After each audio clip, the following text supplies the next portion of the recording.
Welcome, Coaster Spotters. This is Alex, and we have some exciting news out of my home park, Dorney Park. So among everything that's going on in the world right now, this is extremely exciting, considering this is the park that I grew up with, rode my first wood coaster, and we haven't had a original roller coaster that has not been recycled since Hydra in 2005.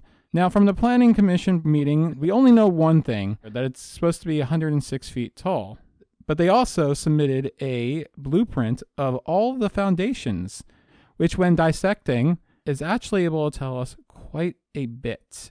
It's located on the old Stinger plot, which operated for 6 seasons, one season which it only ran for 1 day, and was plagued with troubles at Dorney Park and its previous location.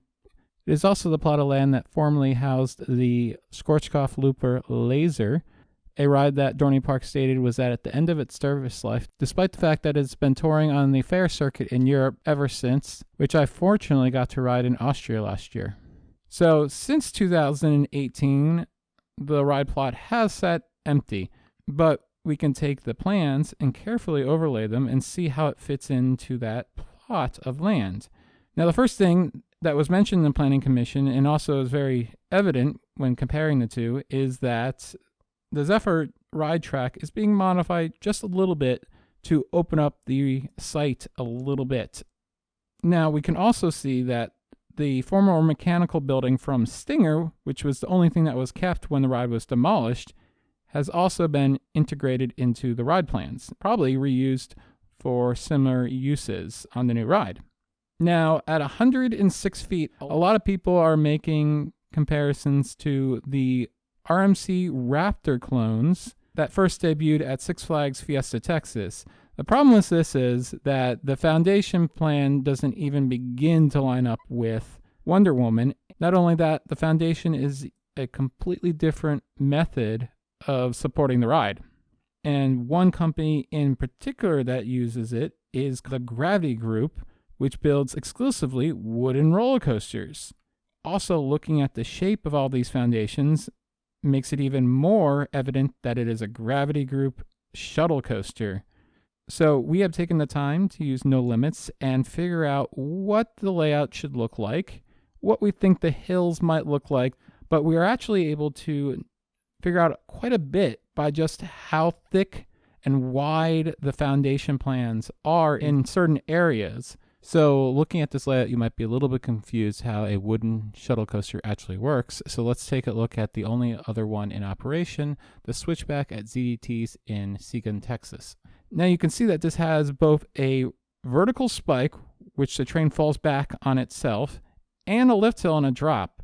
Here's the layout that we came up with, and you can see that the station is in the center of the image, and that the transfer track where the second train would be stored is right below it. And you can see the train would leave the station to the left, go up the lift hill, and then after a second hill, there is a little transfer track.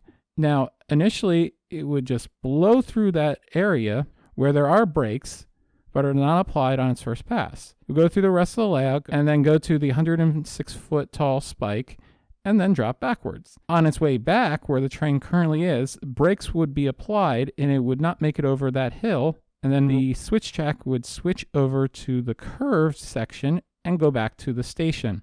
So, now that we described it, let's look at what we think the layout might look like with all the hills. Now, this is the portion where we are just speculating the most, and I say we because my friend Jeff, Coaster Junkie on YouTube, spent the better half of yesterday formulating what we think this ride might actually look like. Now, as I said before, we looked at the foundation plans to look at little details, to look at how the hills might be formed.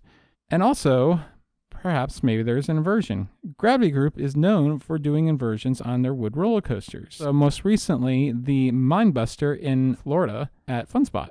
So the one question that we both were debating quite frequently was, as you go up the lift hill, you see that the track passes over. Now, we're thinking that because if it were to cross under, there would just be a very boring flat section of track with nothing happening. And that area where the transfer track kind of needs to be between two hills. Although on Switchback at ZET's, the switch area is right at the bottom of the first drop.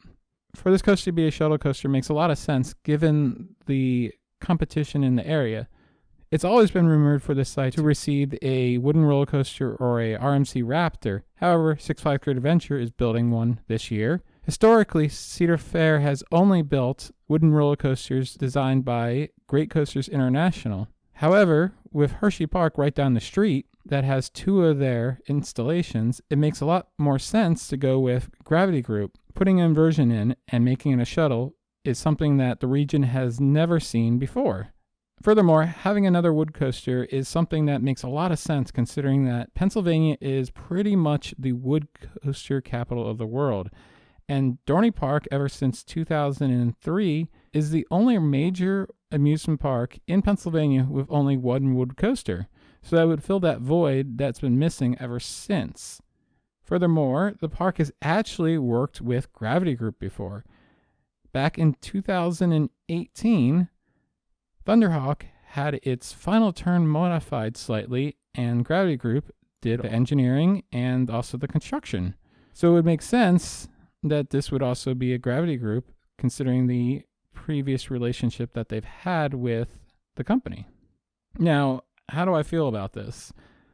I couldn't be happier. A Raptor would have been cool, but as soon as Jersey Devil was announced, it didn't feel as necessary anymore for that to be put into this space. And as far as the GCI goes, Hershey Park already has 2, although those were very early entries in the company's portfolio, and they have changed a lot of things that they do since then into their layouts. But having another Gravity Group doing these unique things would just be the most exciting thing Dorney Park has had in a very, very long time. And I really hope it comes to fruition. And of course, if it does, you can expect weekly, if not daily, construction updates throughout the entire progress. So be sure to subscribe. We also need to mention really quickly that on those plans, Possessed is nowhere to be seen. So I've made another video all about that. So go ahead and check that out.